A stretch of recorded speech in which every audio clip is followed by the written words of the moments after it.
Tonseac é doutorando em Educação pela Faculdade da USP, mestre em Educação pela PUC São Paulo, coordena equipes e projetos de educação voltados para inovação, tecnologia e etc.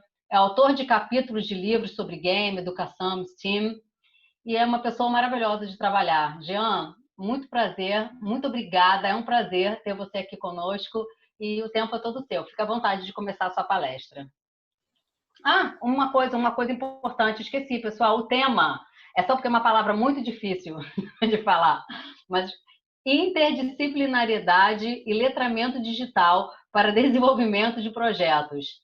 Obrigada, Jean. Fique à vontade, vamos lá.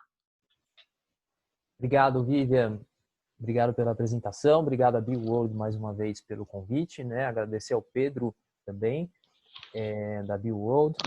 E, bom, chegamos, né? Tenho me preparado aí há uns 15 dias para trazer essa conversa aqui. É uma conversa rápida, né? A gente tem aí mais ou menos 45 minutos. E eu quero dividir um pouquinho do que eu tenho vivido nos últimos anos aí, né? Nos últimos 10, 15 anos, desse contexto do digital, né? Do digital dentro da educação, né? E como isso tem sido transformado ao longo desse pouco tempo aí, né? Né? Eu sempre trago um exemplo de que a gente não precisa se apegar, né? Eu trabalho muito com tecnologia, né? O ensino da tecnologia, o que ensinar dentro da tecnologia. E a principal coisa que a gente fala, né? Quando a gente fala em tecnologia, não é ensinar software, né? Eu vou contar para vocês aqui na frente, mas a gente, na apresentação, vai ter que agradecer a um software, o trabalho que ele fez para nós, foi muito bom, né? Ele se aposentou, infelizmente, foi muito rápido, ele ficou 10 anos só com a gente, ele se aposentou. Mas, enfim, é uma brincadeira para contar o quanto a tecnologia muda muito rápido, né? Contextualizar para esse momento que estamos passando, né? A grande maioria de nós isolados, né? Eu sei que a gente tem um público hoje cativo aí de professores e entendo que vocês, assim como eu, tivemos que muito rapidamente, né, de uma semana para outra, começar a usar dispositivos móveis, computadores, e para muitos não foi uma transição fácil, né? Eu entendo isso, me solidarizo, mas entendo isso também como um passo à frente, né? Muita coisa vai mudar nesse sentido de que as práticas pedagógicas podem ser incrementadas, né? E eu brinco que eu converso muito com professores, assim, acho que isso tirou o medo deles da tecnologia, né? Mostrou para eles que a tecnologia não veio para pegar o lugar do professor, pelo contrário, vem para ajudar a fazer mais, a compor as ferramentas, os instrumentos que ele usa, né? Então é um bate-papo, né? Estamos todos aqui entre educadores. Não vou pedir para abrir o áudio, que a gente está com muita gente aqui, mas no final vai ter um momento de interação. E eu vou indo e voltando. Ter uma apresentação aqui que eu fiz e volto em alguns momentos, né, para vocês poderem me ver, tudo. Sei que tem alguns nossos conhecidos aqui na nossa live. Alguns até que me conheciam quando eu tinha cabelo, o que é bastante curioso. Mas vamos lá, gente. Não quero revelar a minha idade. Então, vamos do início. Hoje falaremos de interdisciplinariedade e letramento digital para desenvolvimento de projetos, como a Vivian já adiantou, né? Então, eu sou o Jean e eu me considero aqui um educador, né? Assim como vocês. Então, do que falaremos hoje, gente? A gente vai falar o que temos hoje e o futuro que nos espera, né? Não é um futuro tão distante, porque muita coisa vocês vão ver já está acontecendo. Que habilidades e competências dos estudantes a gente está falando, né? Quem é esse estudante? O que ele... como a gente pode ajudar ele a sintonizar com o século XXI, que chegou enfim, com muita coisa diferente, a tecnologia forçando essas alterações, né? Vou trazer aqui o tema da nossa palestra, definir o que é letramento digital, né? Tem um autor aqui que eu vou trazer. Vou trazer um olhar para interdisciplinariedade, né? É uma área lá de estudo, de pesquisa, super legal, vocês vão ver. E não dá para falar de estudo sem falar de currículo, né? Currículo, o que é currículo? Para que existem tantos documentos, né? O currículo é só um documento? A gente vai bater um papo disso também. E fecho com uma sugestão de referência de currículo em tecnologia, né? Então, vamos lá. O que temos hoje e o futuro que nos espera? A gente sabe que tudo muda muito rápido, né? Vocês conhecem, talvez tiveram a oportunidade de já esbarrar com esse nome, o Bauman. Bauman é um escritor, ele é um pesquisador, né? Um acadêmico, faleceu recentemente, aí, 1 ou 2 anos, se não me engano. E ele estudou muito as obras, ele estudou Marx, né? E o Marx tinha uma das coisas lá no Capital, ele falava, ó, tudo que é sólido se desmancha no ar, né? Aí o Bauman, muito, né, inteligente, falou, nossa, isso dá para mim usar e atualizar pelo que está acontecendo agora. E aí ele, em cima dessa frase do Marx, ele falou, olha,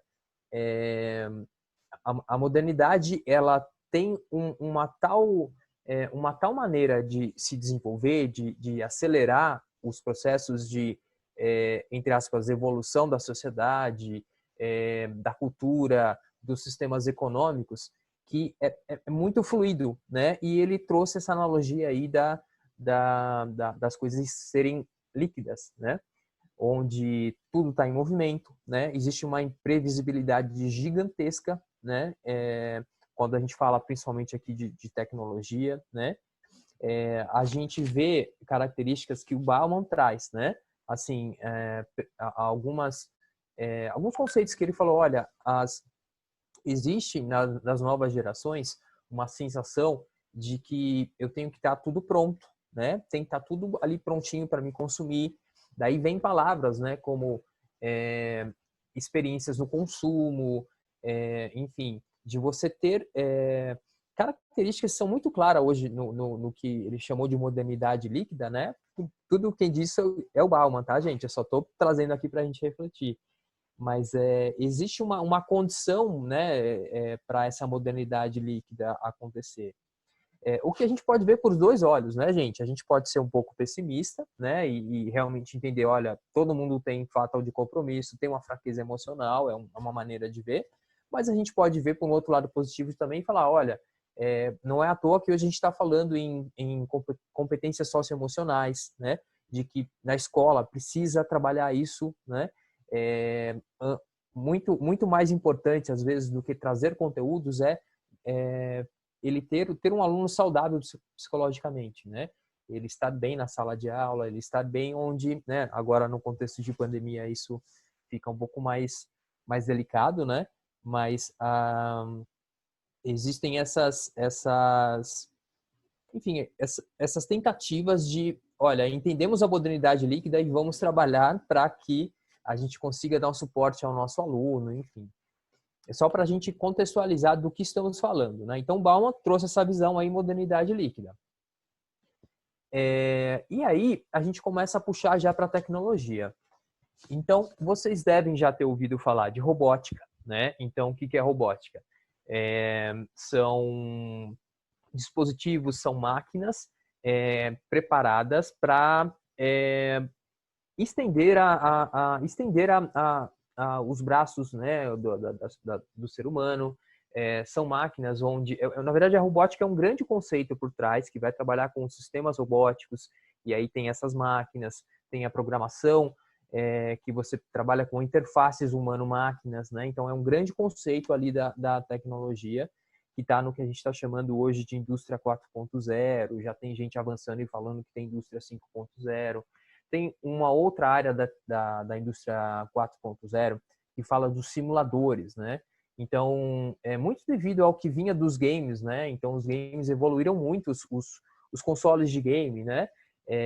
Eles têm uma capacidade gigantesca de de veicular as imagens, né? E hoje você pega um game de última geração, quase um filme, né? É um longa-metragem que você controla ali. E esse avanço dos consoles de game possibilitou você simular o que você quiser, né? Então hoje você tem simuladores de voo, simuladores de nave espacial, você não precisa mais voar para poder aprender a controlar uma nave espacial. Tem um simulador para isso, né? Os sistemas integrados, né? Então, um exemplo super simples que eu dou é, você tem lá a sua rede social, e aí você quer baixar um aplicativo para refeição. E aí você clica, eu já estou na rede social, eu quero usar esse aplicativo, ele conecta tudo, você não precisa colocar outra senha, né? Então, existe essa integração. Existe uma outra coisa chamada internet das coisas. Esse é um pouquinho mais difícil de explicar. Imagina que a internet trouxe uma série de benefícios para a gente, informações mais rápidas, conexões, enfim, jeitos mais fáceis de você achar as coisas.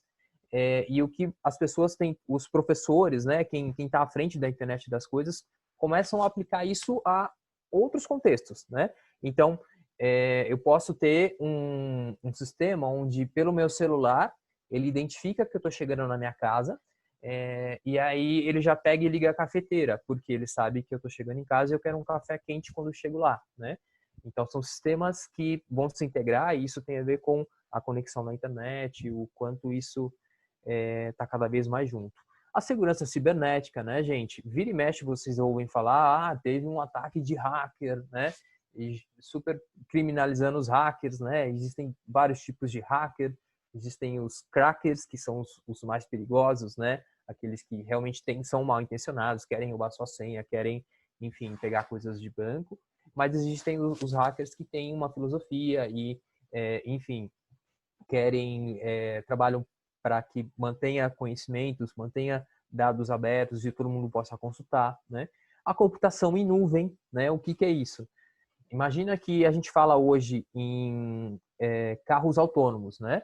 O que é um carro autônomo? Ele dirige sozinho, né? Na verdade, tem um algoritmo, tem um programa que, a partir de sensores do carro, ele consegue saber se tem pessoas próximas ou não, se tem, enfim, se tem um outro carro na frente, com milhares de cálculos feitos muito rapidamente, e ele consegue controlar ali o carro, né?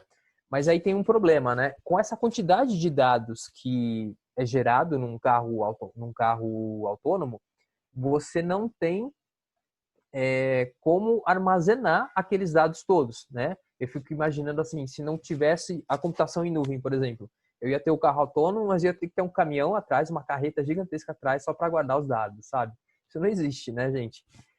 E aí, enfim, um pouco lá da internet das coisas, bota a internet no carro e faz os dados subirem para um servidor que fica, né? O conceito de nuvem aqui, assim, são servidores em vários lugares, né?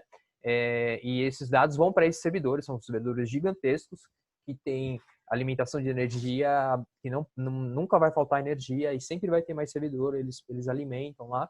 Então, a computação em nuvem vem para resolver esse tipo de questão, né?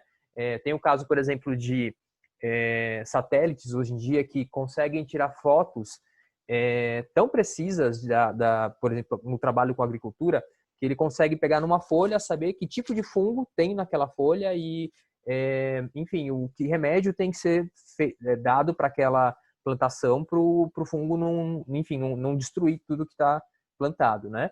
Só que aí tem outro problema, ele gera tanta imagem que, né, assim, para uma hora de imagens desse satélite, né, eles fazem um cálculo assim, é quase todo o conteúdo que se tem dentro da Netflix hoje em dia. Então, é muita imagem de altíssima qualidade, né? Então, ela traz novas soluções, mas também temos que pensar em resolução de outros problemas que são criados, né? Tem impressão 3D, talvez esse seja um pouco mais familiar para vocês. Quando a gente fala em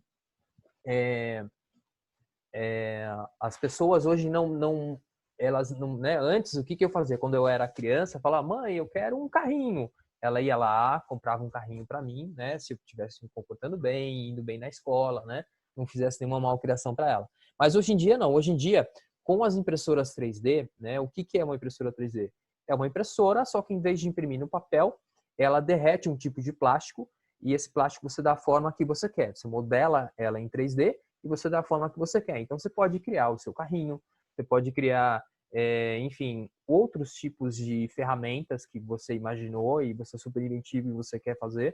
E Então, vem assim, e aí dá um poder muito grande para a gente, né? Porque a gente não consome mais coisas, a gente passa a criar as nossas coisas. E isso é muito revolucionário, né? Se a gente pensar nessa questão da criação.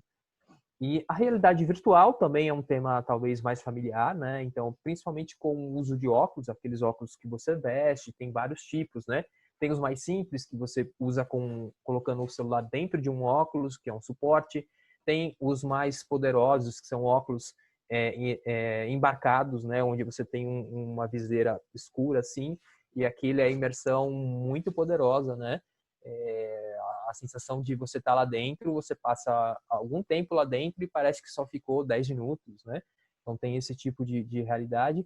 O Big Data, né? O que é o Big Data? Imagina que quando a gente fala lá em computação em nuvem, internet das coisas, tudo aquilo vai gerando uma quantidade imensa de dados, né? Vocês estão me vendo aqui, não sei se por computador ou por celular, mas está se gerando uma quantidade imensa de dados. Isso é guardado em um lugar, né? E aí existem profissionais, né?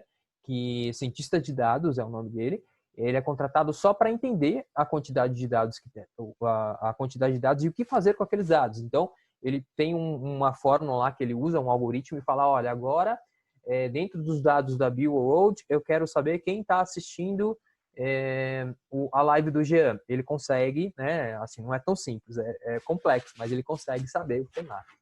Então, assim, isso tudo já está aí, né, gente? Eu ainda não vi carro autônomo por aqui, espero ver, né? Mas acho que uma boa parte das outras coisas aqui vocês já devem ter ouvido falar, já viram, talvez já mexeram, né? Não é tanta novidade assim, mas é um futuro que está aí. E aí, o que a gente tem que pensar, né? Beleza, existe tudo isso. Como é que eu ajudo o meu aluno na verdade, assim, os alunos já vêm com uma cabeça de que isso é normal para eles, né? Eu uso rede social, eu baixo coisas aqui, assisto vídeos e faço um monte de coisas, tudo isso é muito normal para eles, né? Mas a gente tem que ajudar eles a entender que, assim, essa modernidade líquida, essa sociedade, né, essa cultura digital onde ele vive, tem um sentido, né? Que não é só ficar assistindo filme no Netflix, não é só ficar em rede social, não é só ficar fazendo TikTok. Tem outras coisas muito mais sérias por trás que tem a ver com o que eles mexem, né? E aí eu trago aqui uma visão, né, sobre as 16 habilidades do século 21, né? Que tem a ver com, né? Eu falei muito da tecnologia aqui, mas vocês vão ver que é uma parte dela só, que é meu tema agora, né?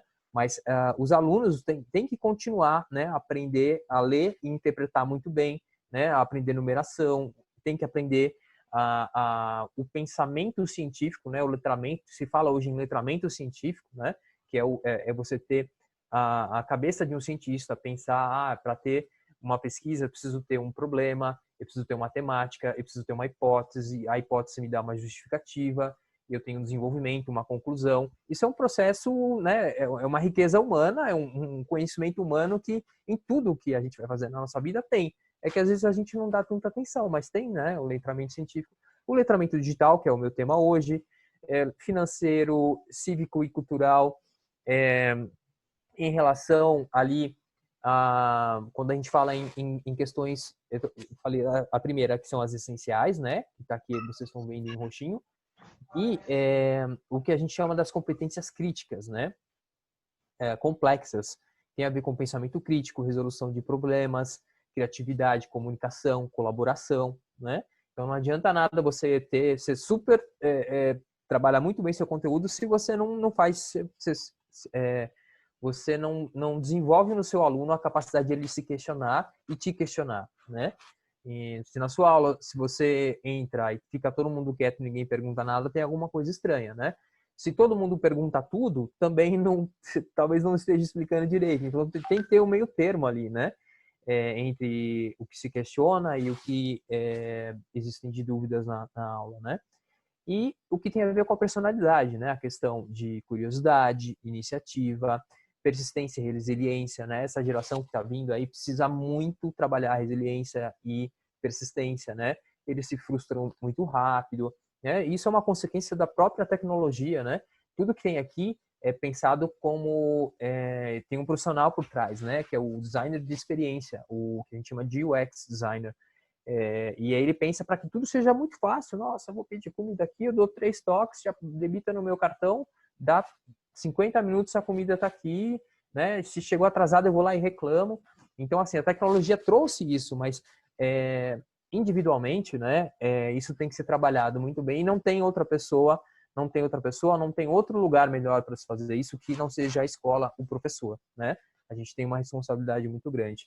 Então, ele tem que ser, né, ser muito adaptável, tem que ter uma liderança e consciência sociocultural. Enfim, eu só estou falando de tudo isso porque não dá para falar de tecnologia se a gente não contextualizar, tá, gente? E aí eu trago uma coisa aqui, que é a professora Santaella. Ela é da comunicação e semiótica, é uma das referências aí para essa área, e ela fala muito no ser humano ampliado, né? Que é um pouquinho que eu falei lá no início. O que é isso? Quando imagina que eu tenho, deixa eu ver, não tá aqui, mas eu vou pegar meu celular de novo como exemplo. O celular, ele é uma extensão do meu corpo, né? No seguinte sentido, ele armazena aqui, ele é parte da minha memória, porque ele está armazenando a minha agenda, está armazenando os meus e-mails, né? As coisas que eu escrevi, ele está armazenando, enfim, informações minhas, mas ele também é uma... Enfim, ele tem a memória aqui, certo? Mas se a gente pensar na tecnologia como um todo, se eu pensar num trator, né? O que é um trator? Ele é uma extensão de um membro humano, né? De um braço, de uma perna, para que possa carregar, movimentar, enfim, construir, fazer fazer uma casa, né? Fazer a base de uma casa. Então, esse pensamento é interessante porque a gente deixa de lado aquilo, né, que eu falei do início. Nossa, a gente vê às vezes umas notícias super sensacionalistas, né? A inteligência artificial vai pegar o lugar das pessoas, né? Assim, não dá para prever. A gente sabe que existe uma grande mudança, né? Que as profissões estão em constante mudança, né? Umas desaparecem, outras aparecem, né? A quantidade de profissões que aparece costuma ser muito maior do que aquelas que desaparecem, né? Hoje, se você falar para uma empresa de software se ela precisa contratar alguém, ela vai falar sim, eu não acho ninguém para contratar, né? É claro que não estou dizendo aqui que todo mundo tem que virar programador, não é isso, mas que cada vez mais a gente tem que entender a tecnologia como uma extensão do nosso corpo, uma extensão da nossa mente, dos nossos braços, para que a gente possa imaginar outras coisas com ela, que não simplesmente o uso do software, né? Você vai trabalhar lá na sua aula e vai dar aula de PowerPoint, né? Isso eu tive há 20 anos atrás, e como é que mexe no PowerPoint. Não que você não tenha que explicar, não é isso. O PowerPoint é excelente, eu estou usando um aqui, inclusive, né? Mas é que a gente entender a tecnologia como, sim, um conhecimento humano, uma possibilidade de elevar qualitativamente as coisas que o ser humano faz, né? Tem o lado contrário, tem gente que usa a tecnologia por um jeito totalmente errado, né? Vocês já ouviram falar de fake news, vocês já ouviram falar enfim, em usos de tecnologias que não são interessantes. Mas a gente está na educação e a gente leva essa visão para os nossos alunos para que eles são muito inventivos e as coisas, enfim, eu vou trazer, mas trabalhar com tecnologia dentro da escola é muito legal porque a coisa pega fogo, né? Você não consegue, você não tem esse poder de aparar as arestas dos seus alunos, eles são muito criativos e você propõe um projeto e o projeto ele toma dimensões que você não imaginava no início. E aí eu começo a trazer, a falar especificamente do letramento digital, né? Por que letramento digital, gente? Porque aí eu vou puxar a brasa para minha sardinha, né? Que é o meu ponto de pesquisa. Porque eu entendo muito, porque assim, se a gente pensar, né, numa situação onde crianças desde pequenas são expostas a conteúdos digitais, a telas, né, mesmo a gente permitindo ou não permitindo, existe uma certa aproximação dessas crianças, é um fato que elas já chegam digitalmente letradas para nós na escola, né? Mas não da maneira como a gente gostaria, não da maneira que a gente acha que vai acontecer, né? Eu dou um exemplo, você está na sexta série, e aí você pede para ele, pessoal, está liberado, né, o uso do celular hoje, então baixem um gestor de arquivo e façam um login. Eu vou dar um chute aqui que de 30 alunos, talvez 5 saibam fazer isso. Os outros 25 vão ficar em dúvida, né? Não vão conseguir fazer. Então, eles não têm essa habilidade de pensar como o professor pensa, né? Falar, olha, o que eu posso desenvolver a partir de um aplicativo, a partir de pedagogicamente, o que eu posso fazer com um arquivo no Word compartilhado com outros alunos. Eles não têm isso aflorado e vai do professor estimular essas formas mais consistentes de uso, né? E aí definir o que é letramento. Então, tem um cara que é o Baldwin, é um inglês, ele vem da área de biblioteconomia, classificação de informações, é um cara muito legal depois para vocês lerem, e ele traz uma das definições que eu acho mais interessantes. Então, ele fala do letramento per se, por ele mesmo, né? Que tem a ver com o letramento ligado ao computador e à tecnologia de informação e comunicação. Tem a ver com o conhecimento anterior do indivíduo que se baseia na disposição do que o Baldwin chama de mundo da informação e da natureza dos recursos da informação, né? Então, imagina que assim, faça um exercício comigo. Deixa eu ver como é que tá o meu tempo aqui. 6:30, tá, então tranquilo. Faça um exercício comigo. Imagina que você está lá em exatos 1400, no ano 1400. Você é um monge copista e você precisa copiar os seus pergaminhos, né? Você precisa fazer cópias dos seus pergaminhos. E aí você vai passar, você tem um monte de papel todo enrolado assim, certo? E para fazer aquilo, você tem que abrir ele e fazer uma leitura, né, de um ponto ao outro. E os pergaminhos, né, até um determinado período, eram feitos de couro, né, couro de animal. Então, ia emendando um pergaminho no outro, e aí tinham vários tipos de tamanhos e enfim. Até que um cara, o Gutenberg, ele criou, ele já sabia que dava para organizar dava para ter um outro tipo de organização, né? Na verdade, ele popularizou. Ele pegou esse pergaminho e colocou em folhas e criou uma coisa muito avançada para a época, gente, o índice. Então, ele tinha um índice que na primeira página te indicava o que tinha nas páginas de trás.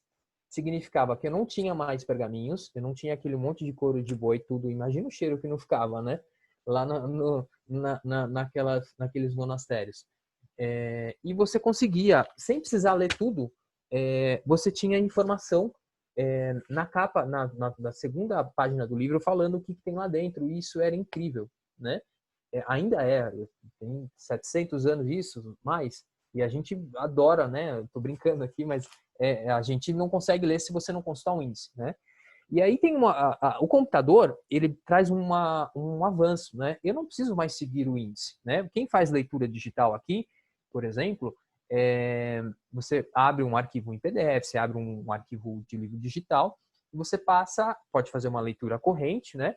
Você pode fazer uma leitura pulando páginas, você pode fazer uma leitura buscando informações. Então, né, às vezes eu estou na pesquisa, preciso achar um termo específico. Não dá para mim ler tudo, senão não vou terminar minha pesquisa. Eu pego aquele termo, dou um Ctrl F, né, aquela setinha Ctrl F de Find, e digito lá, letramento digital. Ele vai me mostrar exatamente que tem 25 palavras de letramento digital e eu vou pulando e eu consigo rapidamente achar. Então, isso tem a ver com o letramento digital também, né? Então, é essa busca da natureza da informação. E aí ele fala, né, de ler e entender textos em formatos digitais e não digitais. E ele traz uma perspectiva do aprendizado que se relaciona, né, que como a gente está na definição da biblioteconomia, tudo é letramento. Então, ele está no letramento moral, social, né? Então, só para vocês entenderem o quão grande e o quão interessante é essa perspectiva do letramento digital. Aí tem outras linhas, né, gente? Então, tem uma linha que vai falar que mais importante do que você trabalhar o letramento digital, hoje em dia está muito forte a questão do pensamento computacional, né? Resumidamente, assim, pensamento computacional é uma coisa bem pequenininha que é antes da programação. Imagina que quando eu vou programar, eu aprendo uma linguagem de programação. Antes de aprender a linguagem de programação, eu aprendo a lógica de programação. E aí, antes da lógica, tem o pensamento computacional, que é uma habilidade humana, né? Se eu falar para vocês, gente, olhem aqui no meu fundo cliquem na tela, né? Vocês vão clicar aqui em volta do meu rosto, onde vocês estão vendo a cor azul. Então, vocês vão, talvez, clicar aqui no vídeo, aqui nesse livro, certo? Então, assim, pensamento computacional é a habilidade de encontrar padrões, de você resolver problemas complexos, né? Coisas que a gente faz, né? O ser humano faz, é uma habilidade humana, só que quando a gente passa para uma linguagem computacional, isso é acelerado a uma velocidade que o ser humano não consegue acompanhar, tá? Então, sem querer complicar, mas é legal vocês terem, né, o letramento digital, o pensamento computacional, mas meu ponto aqui é o letramento digital. E o que tudo isso tem a ver, gente, com o que a gente está falando agora, né? Eu falei que ia dizer aqui de falar com vocês de projetos na escola, tal, não falei muito pouco de escola até agora. Tem a ver porque é o seguinte, eu dei o exemplo do PowerPoint, né? Não dá para achar que você dar aula de PowerPoint é ensinar tecnologia, né? Isso é passado, gente. Aquela aulinha, né, que eu fiz o curso lá há 20, 30 anos atrás, de como programar, como mexer no Excel, como mexer no PowerPoint, isso não funciona mais, gente. Eu sinto informar. E aqui a gente fala o seguinte, por que dessa tecnologia que muda tanto, né? A tecnologia muda tanto porque a gente usa muito ela, né? E a gente não... os programadores, os engenheiros, enfim, a galera que vem das exatas e pensa o desenvolvimento dessas tecnologias, sempre estão pensando formas melhores e mais rápidas de resolver questões, né? E isso não vem da cabeça deles, né? Vem do que eles percebem da forma como a gente usa, né? E aí tem um outro pesquisador que é o Pierre Levy, é um franco-canadense, né? Ele diz o seguinte, que nem, né? Ele fala aqui, ó, que nem a essência congelada do computador, mas sim um campo de novas tecnologias intelectuais. Então ele vem trazer assim, fala, olha, gente, muito mais do que um computador, é uma tecnologia intelectual, né? Então o computador, naquele pensamento de ele ser uma extensão da nossa memória, da nossa cabeça, do nosso cérebro, ele se torna assim uma tecnologia intelectual, né? E que nem os engenheiros mais criativos, né, os administradores aí mais gabaritados conseguem realmente definir para onde vai e o que vai mudar. E aí eu dou um exemplo aqui, quando eu disse que a gente ia agradecer um software, vocês devem ter ouvido falar do software Flash. Flash foi aquele que lá em anos 2000, anos 2005, ajudava a gente a criar animações, a criar personagens com fala. Não sei se vocês estão lembrados aqui, mas ele se aposentou, né? A última atualização dele foi em dezembro de 2019, ele não existe mais, né? Provavelmente, se você for tentar usar ele hoje, ele não vai rodar. Então, vamos agradecer ao software, né? Não vou pedir para bater palma, porque, enfim, somos todos adultos aqui. Mas na minha aula do sexto ano eu faria para bater palma para o Flash, porque ele serviu a nós por muito tempo e foi super útil. Muito obrigado, Flash. E aí aqui eu trago o seguinte, né? Não adianta a gente dar aquela aula de PowerPoint, do Excel, não vai funcionar, mas adianta sim você trabalhar um projeto, você resolver um problema com seus alunos. E aí tem a professora Ivani Fazenda, né? Que traz a perspectiva da interdisciplinariedade, que é o tema que eu estou trabalhando. Que ela vai falar o seguinte, então imagina que você tem um problema para resolver ali na região da sua escola, que no verão ali chove muito e alaga, né? Você pode trabalhar um projeto com seus alunos para pensar em uma maneira de resolver aquele problema das enchentes.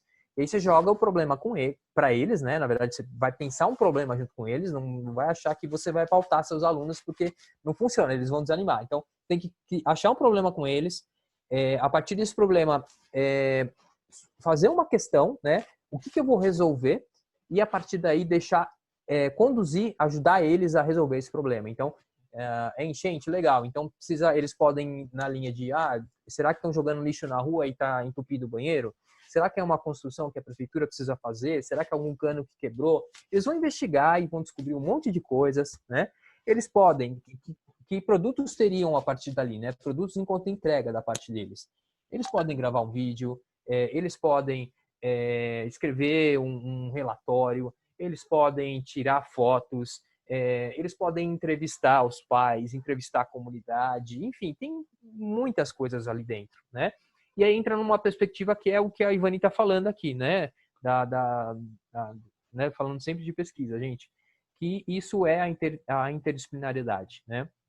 É uma mudança de atitude frente ao conhecimento, uma substituição daquela concepção fragmentária fragmentária para unitária do ser humano. Não, tá errado, gente. Fragmentária do ser humano, tá? Preciso corrigir. Que é o que a gente, como eu fui ensinado, né? Talvez como vocês foram ensinados, que era aquelas caixinhas tudo separado. A matemática não se conversa, não conversa com geografia, e não fala com história, enfim. Isso cada vez mais está mudando, né? O mundo do trabalho hoje não é mais assim, né? Você precisa ter pessoas múltiplas, né? Então precisa ter o cara que seja muito bom com pessoas, que tem inteligência emocional, mas que ele saiba conversar com o programador, saiba um pouquinho de lógica de programação, ele precisa saber, enfim, como é que tá a vida do país dele, enfim, tá tudo muito junto, gente, né? A gente está vivendo a pandemia agora, a gente sabe que uma ação nossa vai influenciar a ação do outro, a gente tem que se proteger, a gente viu as questões, por exemplo, das vacinas, né? O quanto de cientistas não tem por trás, cientistas de diversas áreas tentando resolver um problema. Então, assim, tá tudo junto, gente. A gente precisa trazer isso mais para os nossos alunos, né?